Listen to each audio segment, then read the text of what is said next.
Hi, this is Majinoni, and here's my review for Uncanny X-Force number 3 and Amazing Spider-Man 650 Big Time. I'm going to do the Uncanny X-Force first.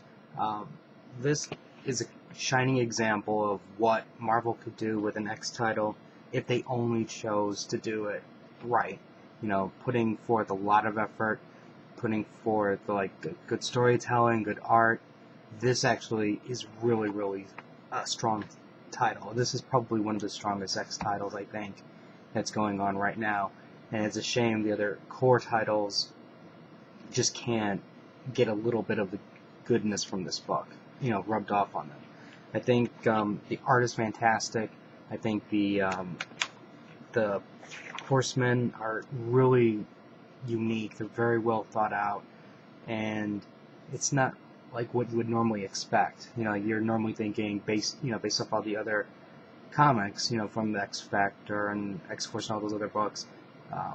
The Horsemen were more cartoony or like superhero-y, and these guys are totally different. You have the geisha girl, the drummer, the Minotaur.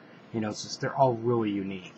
And in this issue here, it's basically the X Force got taken down, and they're basically trying to remount a counterattack against the Four Horsemen, and trying to eventually get past them so that way they can kill Apocalypse. Because this is basically prime moment where they can do that, since Apocalypse is a young kid that's being, I guess you can say, he's being trained to become his, later self, I guess you can say. But overall, solid title. The art is fantastic, like I said, and it's this is gonna be a must buy for trades, definitely. I just hope after this creative team goes off, whoever they get on here can continue writing, can continue the high quality for that. Now, Amazing Spider-Man number 650. I know there's a lot of garbage that Joe Q did, and there's a lot of bad history and bad everything. But this actually was really entertaining. If you just forget everything that happened that was bad. I still like the art. The action is really good. There's some really nice pictures there with the Black Cat. I'm sure some people will like. Like for example, Black Cat in a milk bath.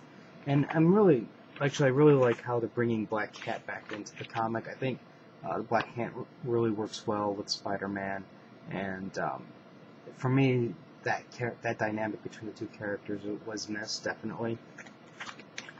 In this issue here, what we have is Wilson Fisk figuring out that this is not the Hobgoblin that he originally hired, but because he did what he needed to do, he's taking him on as,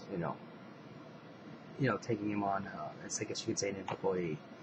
But there is a new Spider-Man suit, which I'm not going to spoil the details of the suit, but the suit actually is really cool. I really like the idea for it. And as you can see here, granted it looks a little different than the black suit. I think that it was really a good idea the way they allowed Peter to get the suit, because he's using his current job to get the suit.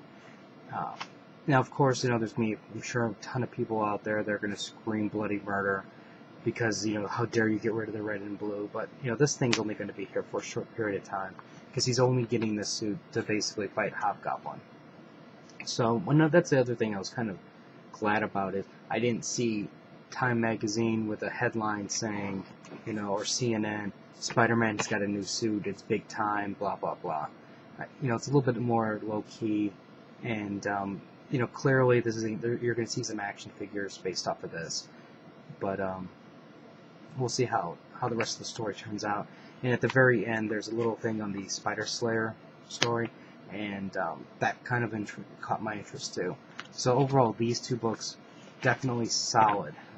This is probably my favorite book of the week, and Amazing Spider-Man so far is a close second. But there's nothing that, from what I've looked through for the other books, there's nothing that's going to beat this one for this week. If you have any comments or questions, just let me know. rate the video up or down. Let me know what you think. I'll have more reviews up, and until next time.